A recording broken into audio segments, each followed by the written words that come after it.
ভোজন প্রেমী আর ভোজন রসিকদের জন্য এমন একটা স্পেশাল রোস্ট রেসিপি যদি আপনি বাসায় বানিয়ে দেন, আমার মনে হয় তাদের আর কিছুই লাগবে না। আসছে কুরবানিতে যদি আপনারা গরুর মাংসের নানান রকমের আইটেমের সাথে সাথে যদি এমন একটা রোস্ট রেসিপি করে মেহমানদেরকে করে দেন বা বাসার সবাইকে বানিয়ে দেন, তাহলে তো সবার মুখে আপনার প্রশংসায় পঞ্চমুখ হবেন ইনশাল্লাহ। আমার আজকের এই রোস্টের রেসিপিটায় অনেক অনেক টিপস থাকবে, ট্রিক্স থাকবে। আপনারা মজা করে কিভাবে রোস্ট রান্না করবেন বাসায় বসে, রেস্টুরেন্টের চেয়েও বেশি স্বাদে, বেশি মজাদার, আর খুব অল্প সময়ের মধ্যে কিভাবে রান্না করবেন, আজকে আমি আপনাদেরকে তাই শিখিয়ে দেব। কেউ ভিডিওটা স্কিপ করবেন না। আপনারা যদি স্কিপ করেন তাহলে কিন্তু কিছু না কিছু মিস্টেক হয়ে যাবে, তখন আর আমাকে দোষ দিতে পারবেন না।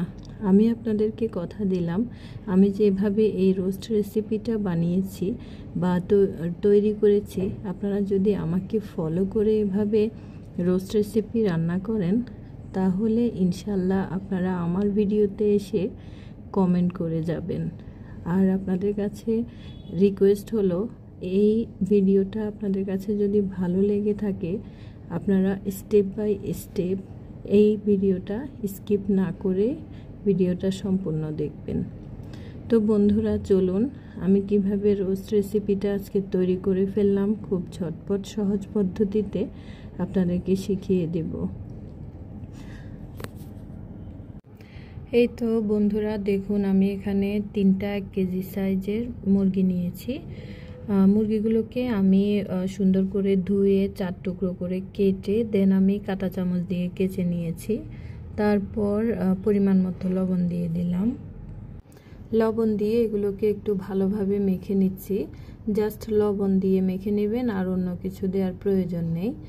তারপর আমি ফ্রাই প্যানে তেল দিয়ে দিলাম। তেল একটু বেশি দিলাম।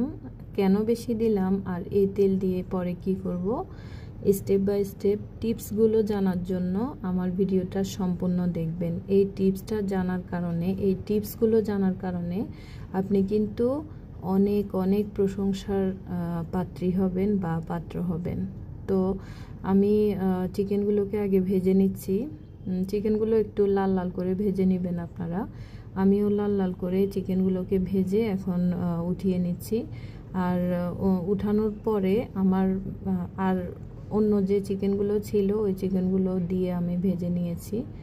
ভেজে নিয়ে তারপর আমি কি করছি দেখুন, আমি 3টা মুরগির জন্য 3 টেবিল চামচ পরিমাণ টক দই দিয়ে দিব। এখানে একটা বাটিতে আমি 3 টেবিল চামচ টক দই, 3 টেবিল চামচ পরিমাণ টমেটো সস, তারপর আমি এখানে দিয়ে দিব বাদাম বাটা 1 টেবিল চামচ পরিমাণ।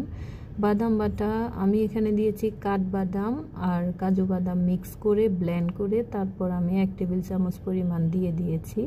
আপনাদের কাছে যদি কাঠবাদাম বা কাজু বাদাম না থাকে, তাহলে আপনারা নর্মাল যে চীনা বাদাম আছে ওগুলো ব্লেন্ড করে দিয়ে দিতে পারেন। তো আমি মিক্স করে এগুলোকে ভালোভাবে মিক্স করে নিয়েছি, আর ভালোভাবে মিক্স করে এক পাশে রেখে দিচ্ছি।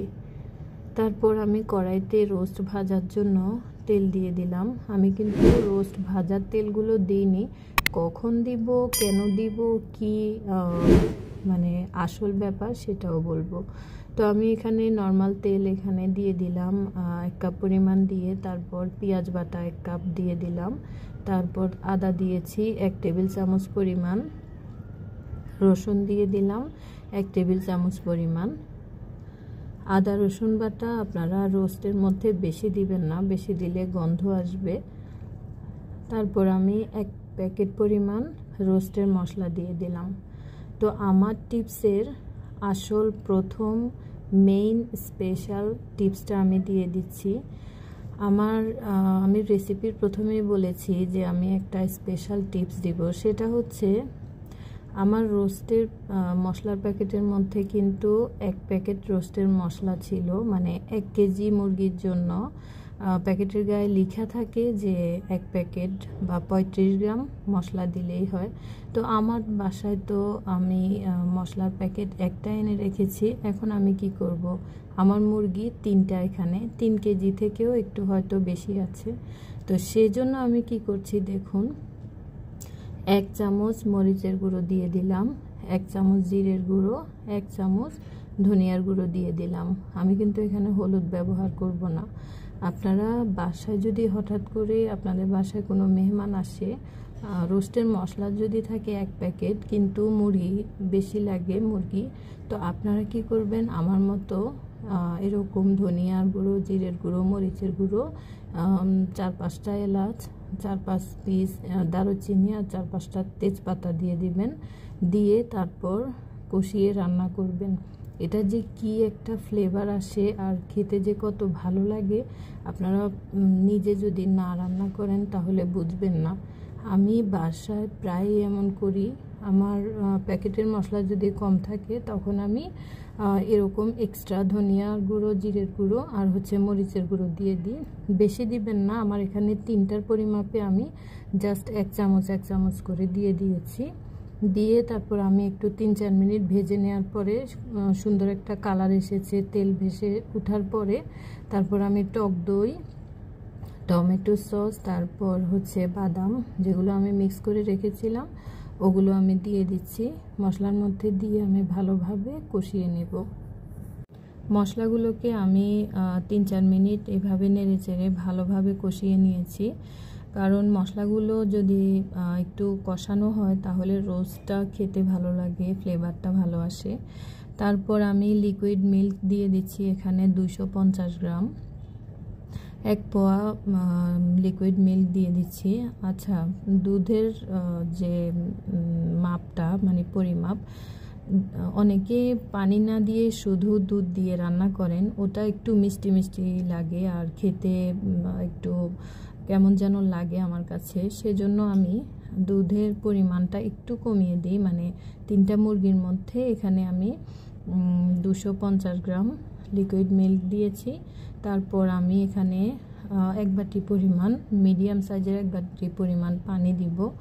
তো এভাবে রোস্ট রান্না করলে ভালো লাগে, আর শুধু দুধ দিয়ে রান্না করলে সাদা সাদা লাগে, খেতে ভালো লাগে না।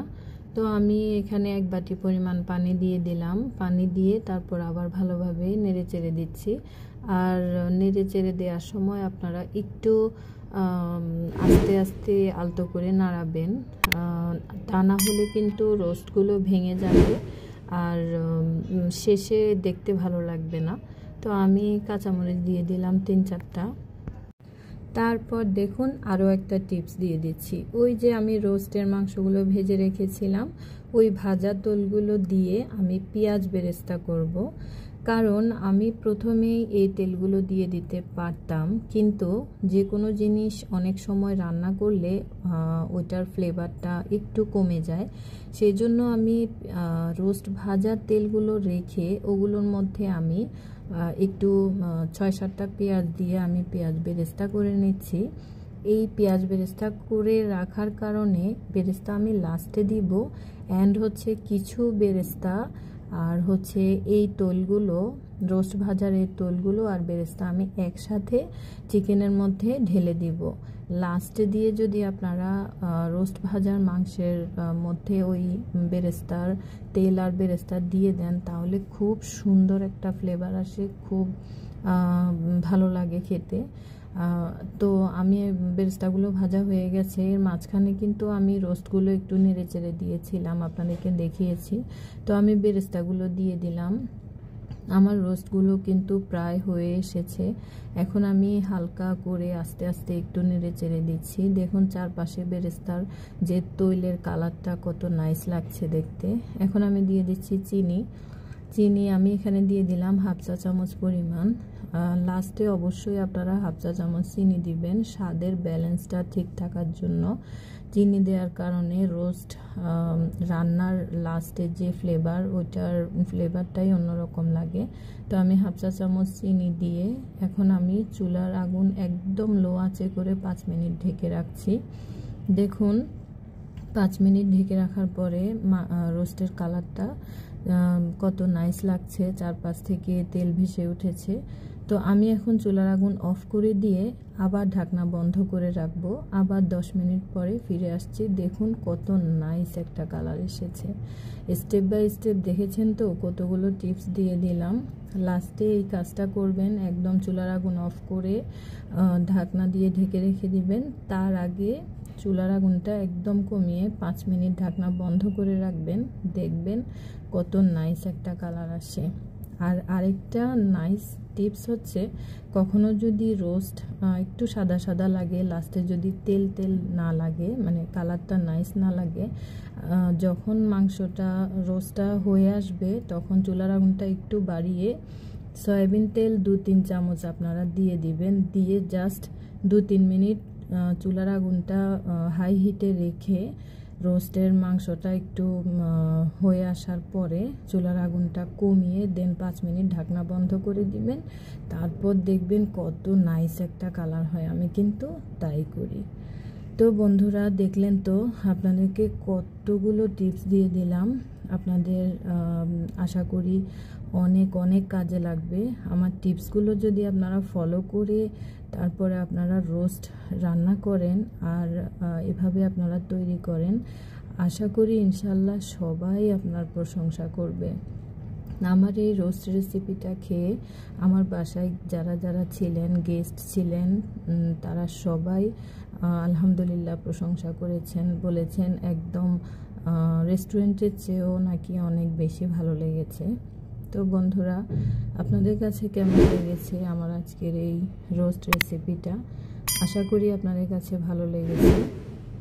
আপনাদের কাছে ভালো লেগেছে কি না আপনারা আমাকে জানাবেন।